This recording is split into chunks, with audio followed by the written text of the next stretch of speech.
Okay, for the barbell split jerk, I'm going to show you kind of what the positions look like just without a bar first, so you can see kind of that you're supposed to hit your back foot before your front foot, even though I don't do so great at that all the time. You're also supposed to have, equally bent knees in your front and your back leg. You also should not be on a balance beam when you're splitting. You should be a little bit more wide. So I'm going to show you kind of out here first, and then I'll show you once we get to the bar what that looks like, and then some common compensations that I see. Okay, so from here, elbows are up. So for a split jerk, you want your elbows as high up as you can. Once the weight of the bar gets really heavy, if your elbows are down, your chest leans forward and the bar drops, okay? And so that it's a lot harder for you to keep your chest upright and to keep that bar overhead. That's why we have our elbows as high up as you can do, okay? So your elbows are really high up. You're starting in a normal like squat stance position or whatever is strong and powerful for you and your body.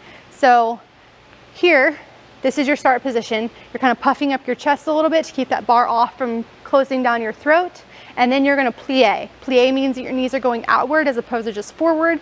Once again, everything is about being in a vertical bar path or staying as vertical as we can throughout this movement to make it easier for us. All right, so you're here, plie. Now, after you do that, basically kind of a couple things are happening at the same time. You're gonna be pushing the bar up by using your legs to drive the bar up. So you're kind of like jumping up and then jumping down, if that makes sense. So here, you're gonna go up, you're jumping, and then what happens is you catch in this split position. So front leg is gonna be bent, back leg is gonna be bent. You should be hitting back forward, like really close together at the same time. It's just like a millisecond before that front foot hits, and your arms should be in this position, okay? Once you're in this position, you always want to bring this front leg back first to reset, and then back leg forward, and then bring the bar down and absorb the force because it's gonna be freaking heavy, guys. So I'm gonna show you from the front. So puff up your chest, you're plieing. So I jump up and then jump down, and then I'm here, so I'm not on a balance beam, I'm a little bit wider. And then I'm going to front leg, back leg, down, elbows go back up, puff up that chest again. So let's go to the bar. So same position as like your strict press, your front squat, whatever feels comfortable for you based on your mobility, your stability, etc.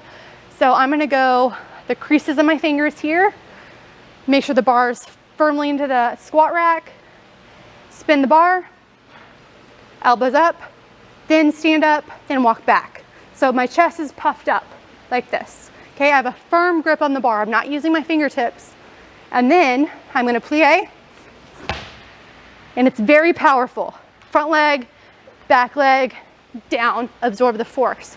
I'll do it a little bit slower, even though if you go slower, it's harder. So don't go slow, think about going fast. That is the movement that's happening. Okay, from the front. So I'm here, chest is puffed up, elbows are up, firm grip on the bar. Plie, front leg, back leg, down. Okay, I'm gonna go a little bit faster so you guys can see a little bit more of the speed. Front leg, back leg, down. So if you watch closely, I am jumping with my legs up to push the bar up, and then I drop down. And then pretty much your arms are only responsible for holding the bar overhead. So that is the split jerk.